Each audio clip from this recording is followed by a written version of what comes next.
China is for China. China is not for Africa. How can an African be a foreigner in an African country?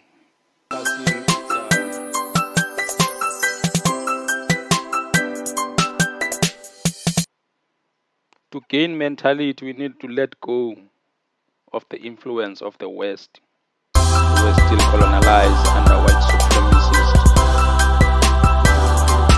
All right. It's good day wherever you are. Welcome to FKU Africa podcast. This is your host Maneza F8. Today we got a very special guest that we're gonna be talking to. If you have not yet subscribed, make sure that you subscribe to the channel and go to podcast in Apple Podcasts and check it on Spotify. Hit that follow button there. It's important for the numbers to grow so that we can attract a lot of people, a lot of important people like the queen that we're gonna have now, that we're gonna be speaking to. So I hope you're gonna enjoy our conversation with her. We cover a lot of topics. We're gonna be covering gender-based violence. We covered racism. We covered her life growing up, Eastern Cape with her mom. Cover a career, where it all started. The movies and the TV series that she has been into. So I hope you're gonna enjoy. Voila. All right, welcome to FKU Africa podcast. This is your host Maneza F8. I bring you the best, one of my favorite actress. She is done so many films. You know her from Cape Town. You know her from Stokvel, Home Affairs, The Queen, Insika, Isikizi. Wow, I cannot count enough. I bring you the Queen Andrea Dondolo. Hello. Hi. Hello. How are you? Kunjani kwelo cala?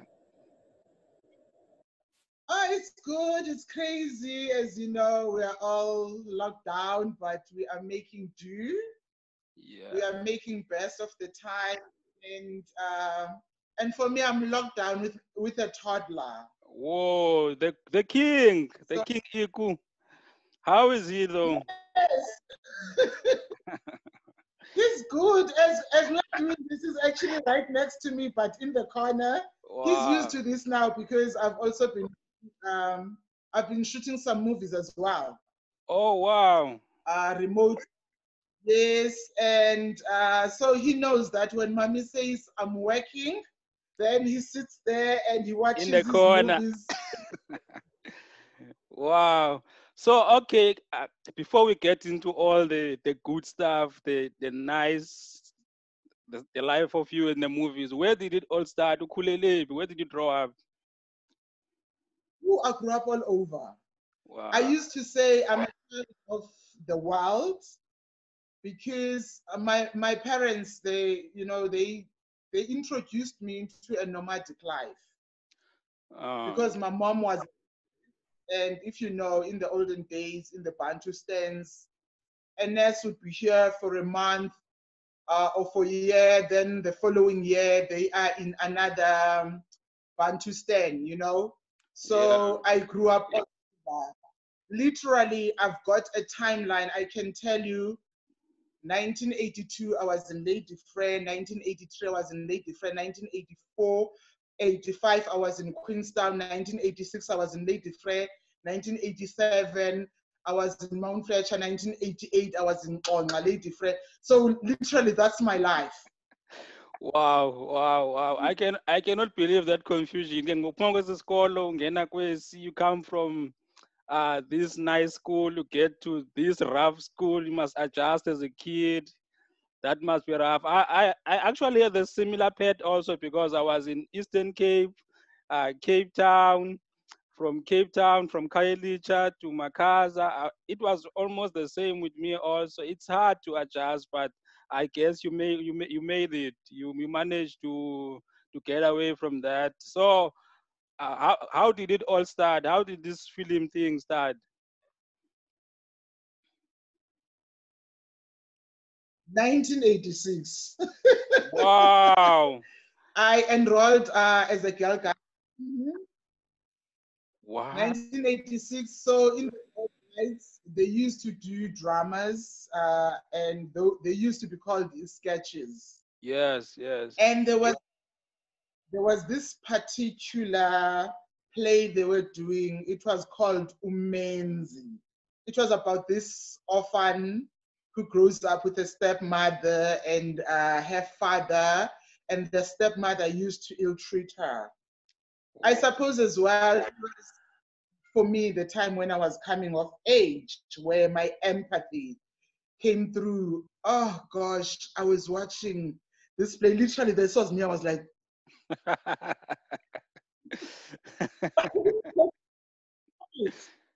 and that's when the acting bug beat me. And after that, then because I was part of the Girl Guides, then they also gave me a part.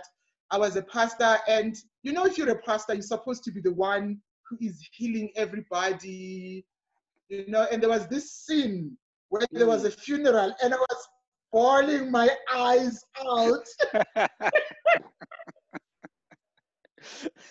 They had to change. What? So yeah, no, they had to. I could not read the Bible. I was crying because, like, I was taking everything to heart. Wow, what a story! What a story! So from then, it all started at the theater, and then you went into films. When did you start to get into television films? Well, when I moved to Cape Town, and I was part of a drama group called Theta. You know, in the olden days, we used to believe that before you can even think of getting into the industry, you have to join a drama group. Yes, you have to go and that was more like that was more like a pave. You must go into that route. It was a route you have to take. You can't just you can't just like now. You have to go and hone.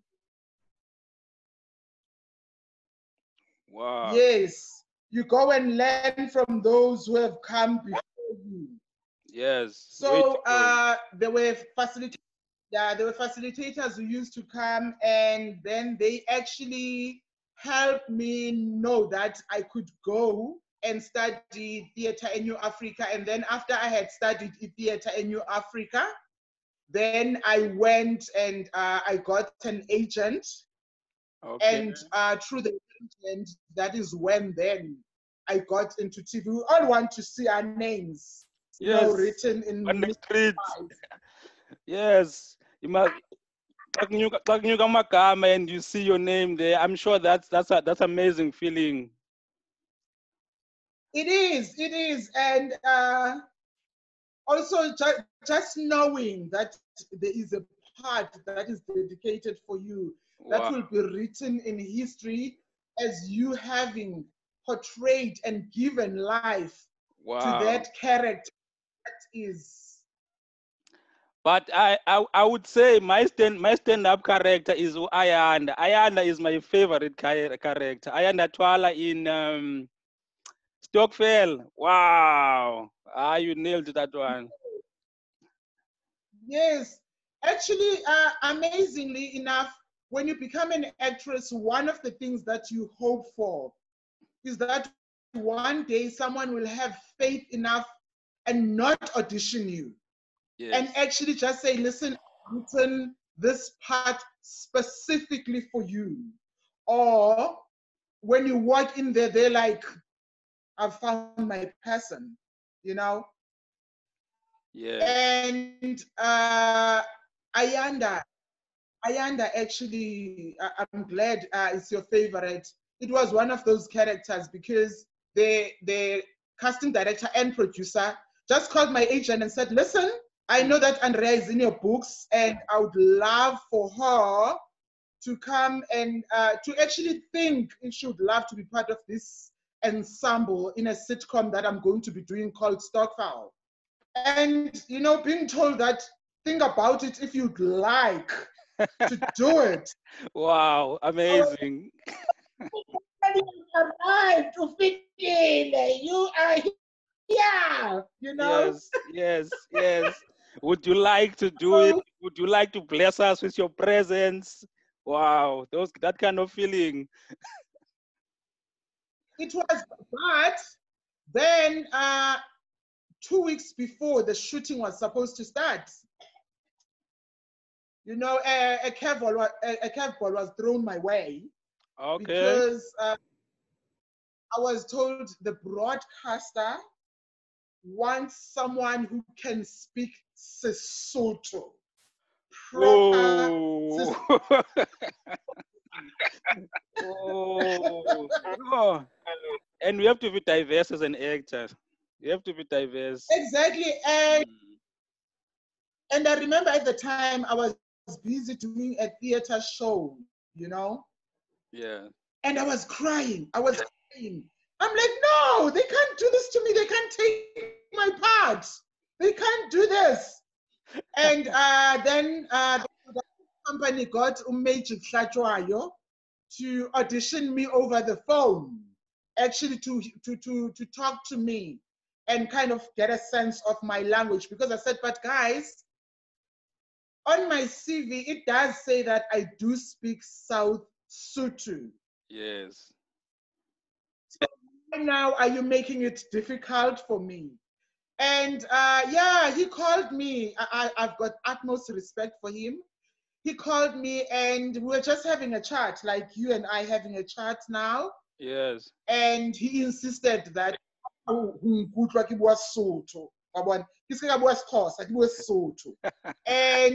yeah, he gave me 8%. Wow. He said I can hear. Yeah, I can hear that you speak a lot of Xhosa, you are Xhosa. But Yes. of course, I'm a mix because my mom is a mix of Zulu and Sotho.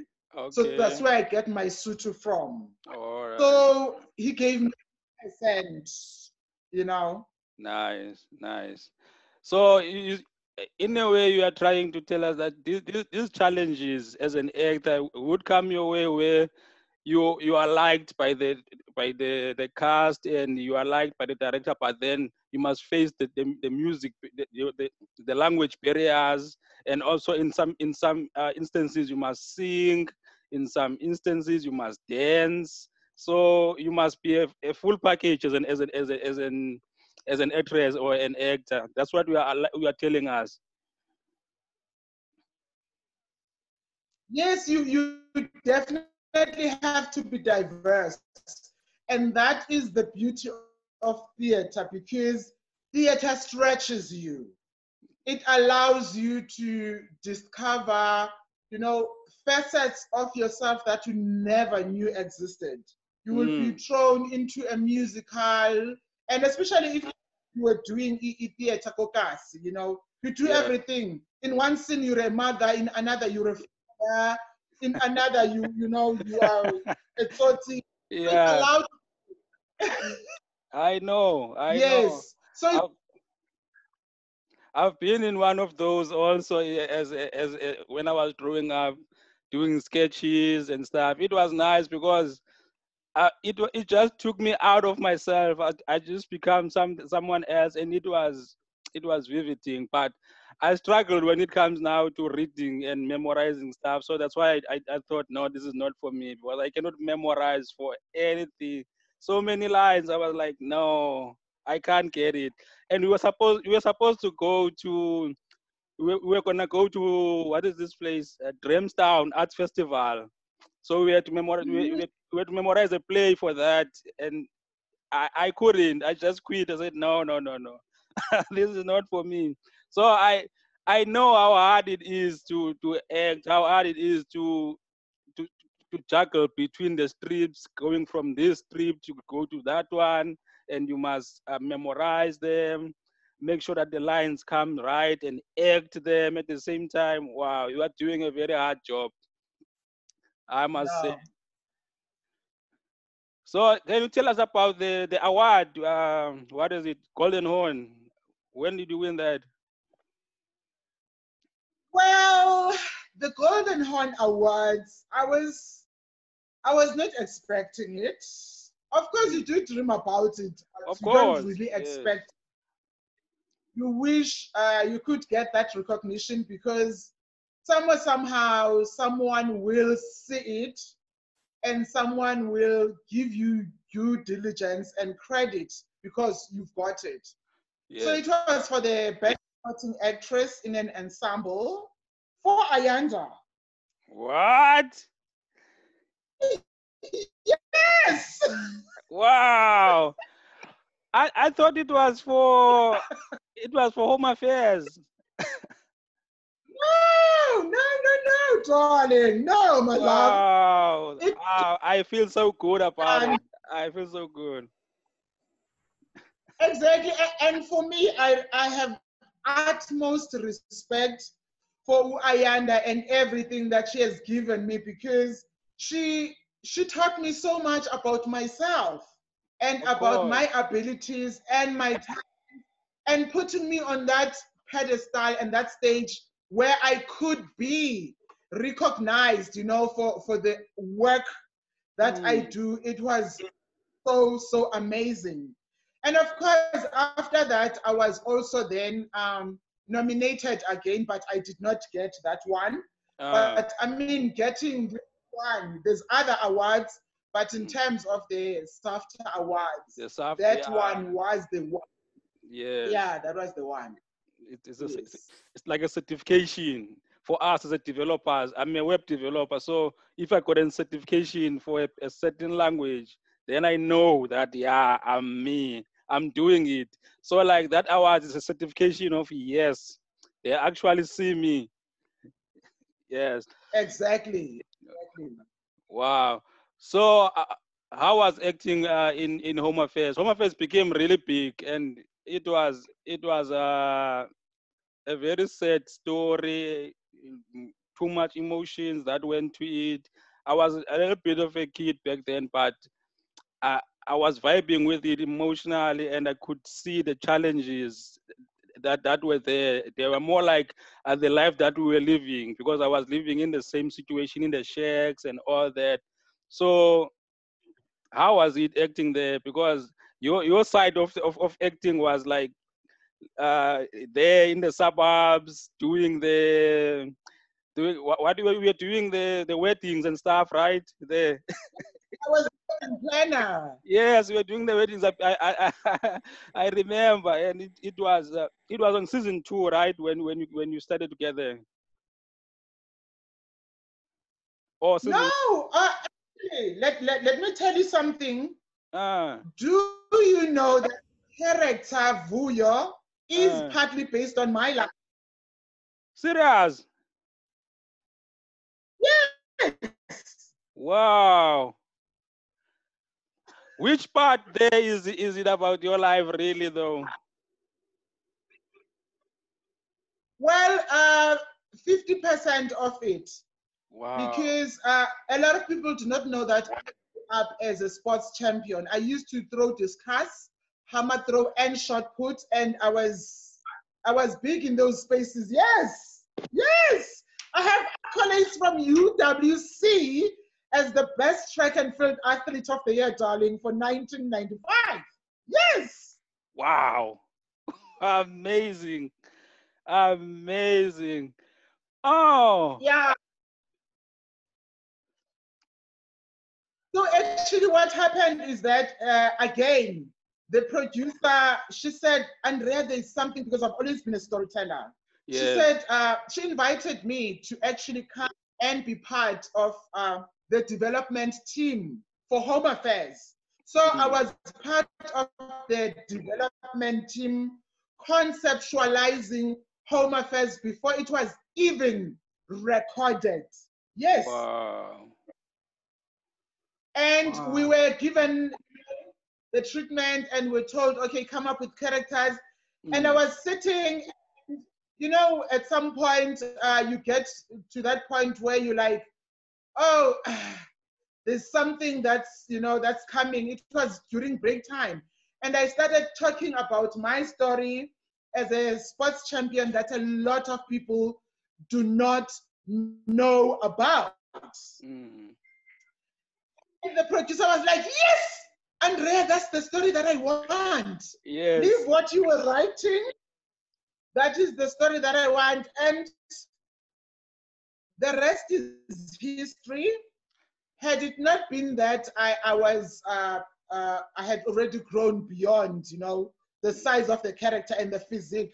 She actually said, if I was still smaller, I would have actually played the character. That character. Oh, yeah. That one that was played by Brenda. Yeah. Wow. How is it being in a set with Brenda? Wow, that one is wild. Yeah, well, we all have our vices, and we are allowed. And I'm the kind of person who embraces everybody with their beautiful colors, because if we all looked the same and sounded the same, then something would be lost, Of course. Yeah, so working with her, it was beautiful. Of course, I did not really, on set, I did not have a lot of scenes where I was interacting with her. But in terms of generally, I mean, I've worked with her, and it was quite amazing. And after we finished developing Home Affairs, then I was invited to write, because you first develop it, Yes. and then you start writing. Declined. I was not confident enough. I did not feel I could take on the pressure, But yeah, 50% of the story. I think you should. My story. Yeah. I think you should have taken the writing part there. You should have just took it as a learning curve. You see. So earlier on in your career, you have doubts, about yourself and your abilities, and also where you come from has an impact, because here I was sitting with people who went to study at UCT for their drama. I had studied at New Africa, which was an NPO. Because before I had WC, studying something totally different. I was studying sports, but then I abandoned that. So for me, it was all those things. When you're young and you don't have mentors, people who will say, oh, actually, you can do this, and also resources. Because in order for you to write, you needed to have a laptop. I did not even have a laptop. I was living a side people, and all of this. Yeah, I know. Like some serious ghetto. Ndira uchaji fit you no swile,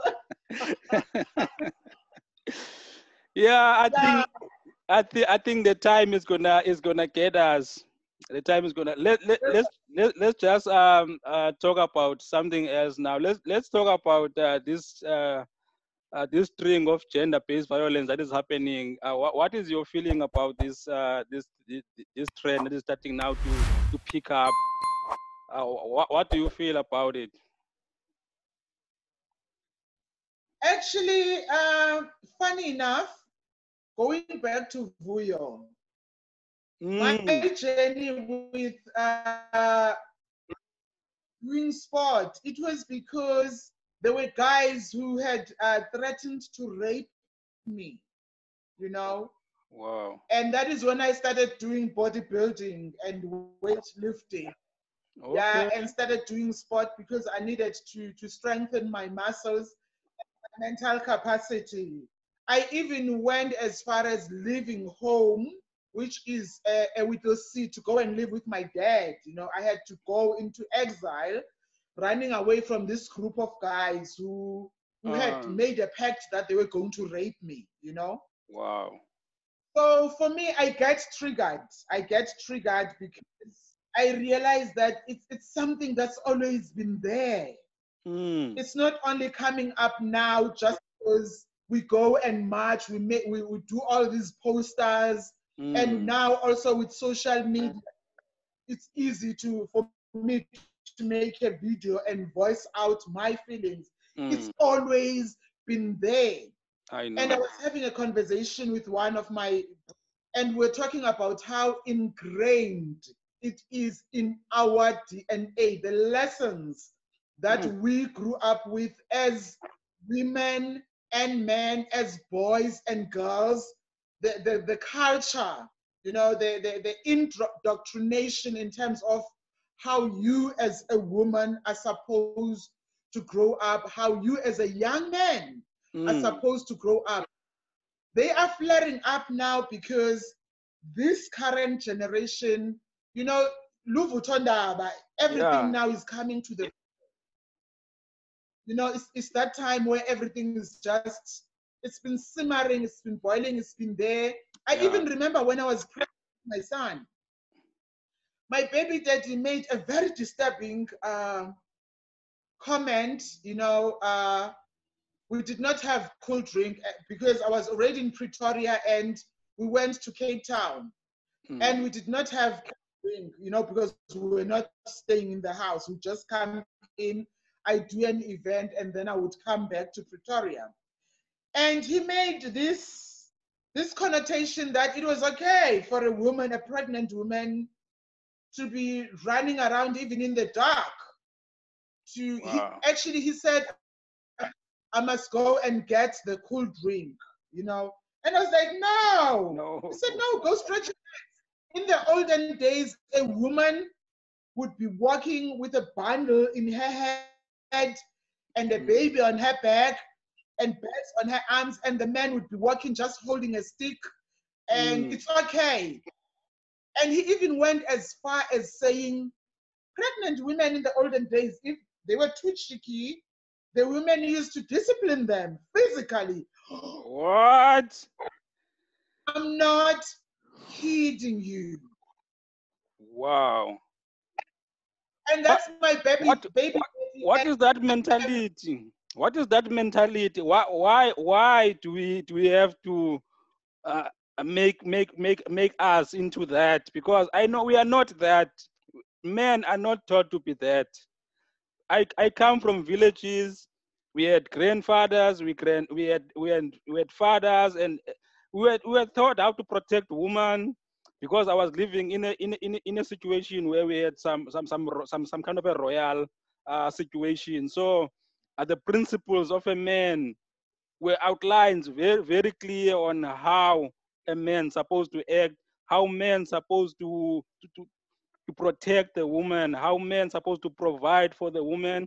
And the same goes to women. Women were taught to be independent. Women were taught to work for themselves, were taught to, to not settle for any less when it comes to guys. It's not part of us. It's just something that we pick up and we run with it.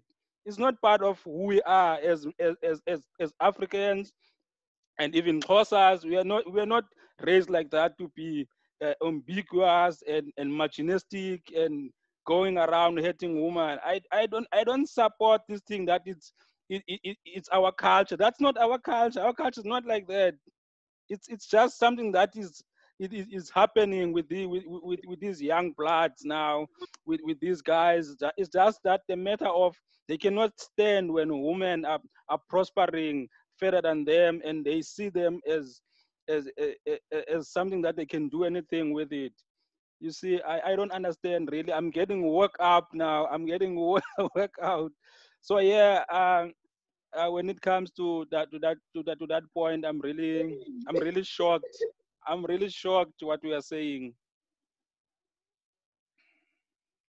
Can I tell you something? What is amazing about gender-based violence is that it knows no color, it knows no age, and it knows no level of education, and it knows no social standing. Of course. You are thinking this man was with a so-called celebrity, a TV personality, Yes. and yet he has nerve to say what he was saying. You see? Remember, now I will talk as a life coach. Remember, there are personalities. Now, as we go about in life, we forget that within the cultural aspect, there are personalities. Within the relationships, there are personalities. Within the families, there are personalities.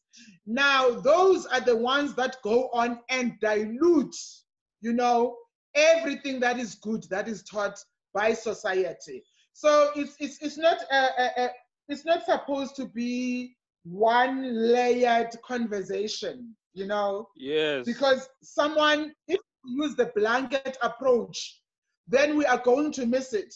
In terms of personalities, there are empaths, there are narcissists, you know, rulers, there are democratic rulers, and there are rulers who are just about themselves, you know.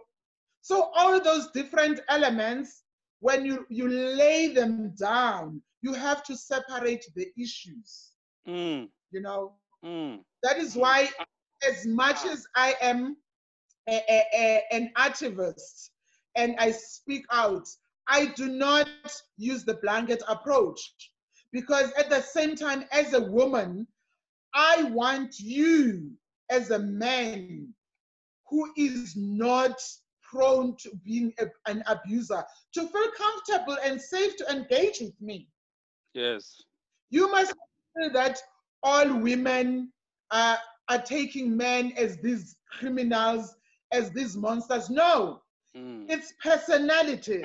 Up until we sit down and understand that about me, with me, together with you. That is the formula that we need to use. And I've always had a problem with hardcore feminists who will say we don't need men in the space to come and dilute the conversation. Also go out and say to their fellow men, this is not how we treat our women. Yes. These are queens. These are flowers.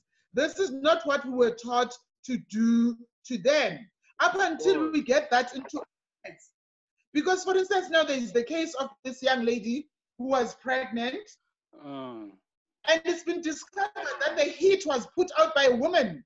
And all along we thought that it was a man who put out the heat. But it was a woman who was the mastermind behind everything. And up until we then all come together, and we cannot then be apologetic and say, no, it's one case. No, one case too many.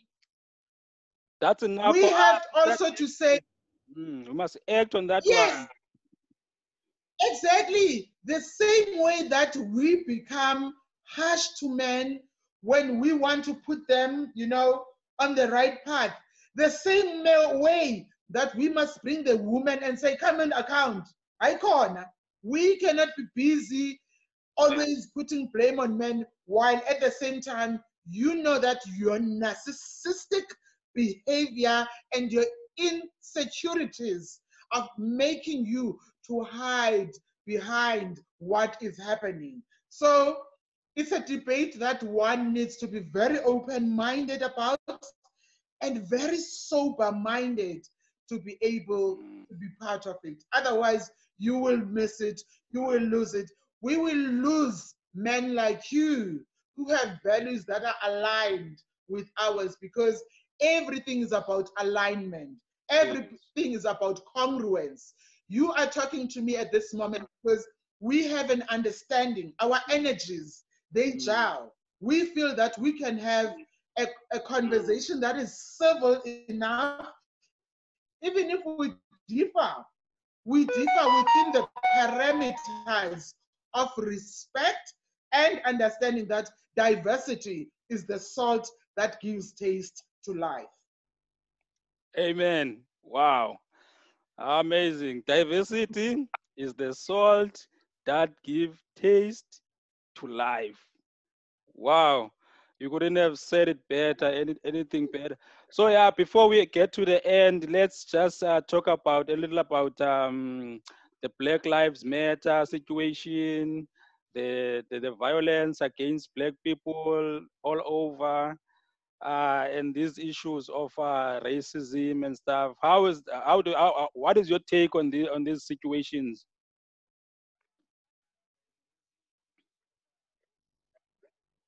My take is that up until we understand that we are part of the problem and part of the solution, nothing will ever change. As much as a black person, I might feel that I am entitled to say Black Lives Matter. But if you look at the people who had empathy towards the struggle, and in order for me to hold accountable anyone else that I feel is doing wrong against the Black people, it's important for me to ensure that in that camp of the person who might be the oppressor, who might be someone I feel is not doing justice to me, it's important for me to have someone within that space. So we cannot close off and say only Black people can engage in these conversations. We heard about Joe Slovo. It comes to mind. We had, about Sophie de Brain, who were part of the struggle for emancipation of all South Africans. And their point was not only about us Black people. Yes, they were sympathetic and empathetic towards the battle and the struggle of the Black person. But at the same time, they understood that a Black person, in order for them to hear and understand, if you speak to someone using their language, if you speak to someone using the culture that they know, they hear you better. Yes. So it's important, if you want them to say, we have a problem with white people not being kind, we need to make reparations, they are killing Black people. It will also take a Black person befriending or being friends with a white person and saying, you go and be my feet there. You go and be my ears and eyes there. You go and be my voice there. You go and be my advocate, because it's no longer just about Black lives or white lives. It's about humanity. It's about the future. It's about our children. It's about having a heart. It's about the one who has wronged the other one saying sorry. For instance, in South Africa, we always talk about how democracy betrayed Black people because the white people did not, ask for forgiveness. We gave it to them without them asking. That is why now you have our declared. Yes, that is why you have our declared out and saying, Nabo Zil, coming out and saying the apartheid was not a crime against humanity, because they don't get it. We gave them what they did not ask for. We became the bigger person. It's not necessary to become the bigger person when the one who has always thought that they are bigger do not understand that we need to equalize the ground. It's about equalizing the ground for the best of everybody. Obviously, because for real now, if you come to think of it in this way, if you're gonna come into my house and damage my house and stuff, and then it's me that is gonna go to you and say, I forgive you. How is that? How is that possible? How is that gonna make me feel better? How is that gonna make you account for you not to do it on the next person? Because you cannot be accountable. You cannot be held accountable if you don't know your actions and feel remorse and be apologetic about it. You didn't learn anything. That's why we have now those people who are talking about that it's easy for them to say, it was even better when we were in the apartheid era, because some of them, they are saying that it was better in South Africa when we were in the apartheid era, but not knowing that it was good for them, it was not good for us. Yes, and entitlement. Then the prince is coming in.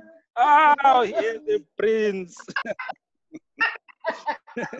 Yeah, I think I've taken some of his time. Now he's complaining. Said no. No, I make a wee. Okay. So as you are saying, my brother, at the end of the day, entitlement, that is where you see it.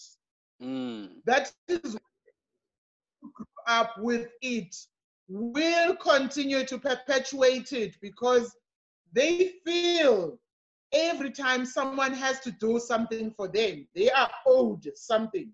Exactly. You owe me that I'm not asking you for. Why? Because you are inferior to me. Yes. You owe me the love that I'm not willing to give to you. Why? Because you are inferior to me. You owe me your safety. Why? Because your physique is, you are built in a way that is not the same as me. Your education is not the same as me. That's why for me, you know, I'm sure a couple of times we've picked up where people will say, why do you speak English to your son? And I'm saying to them, listen, he knows how to speak his Xhosa. But when he goes to the corporate world, that boardroom is not going to be filled with people who are sympathetic to the fact that you grew up Ekasi and say, no, we will use lower grade English to engage with you. They will not do that. The textbooks, there are no textbooks that are set aside only for those who did Bantu education. So for me, the best thing I can do for myself and my son as a parent is to ensure that I level the playing field for him. I must be smart for him. He has been entrusted to me. It does not mean I am abandoning my roots or my culture by teaching my son English, but I don't want him. As a life coach, I have seen how many times you encounter a professional who just shrinks at the thought of doing a presentation. Why? Because psychologically, you know, psychologically, they're still lagging behind. So I would rather, you know, in theater and on TV, we talk about being over the top. I would rather empower my child to be over the top and then bring him down. Nana, please don't switch on the TV. He's gonna switch on the TV now. Okay, just before you switch on the TV, let's talk about your business, your emceeing, your motivational speaking, your mentoring, and the podcast that you're gonna start. Can you give me a second? All right. The mommy has to happen. All right. Katie, mommy still wants to give me a second, eh? Okay, I'm back. All right. Yes, I do life coaching. I'm a qualified NLP life coach. And pre-lockdown, I was busy going around different schools, and because I believe that we need to do a values regeneration. You know, our values and ethics are messed up right now, so we need to work on that. So I've got my Facebook page called Coach Andrea Dondolo. And also I'm gonna start, sorry for that. It's okay, continue, it's okay. My son is just deciding, no, I'm letting you hear what he's doing. I'm a mother. I hear you.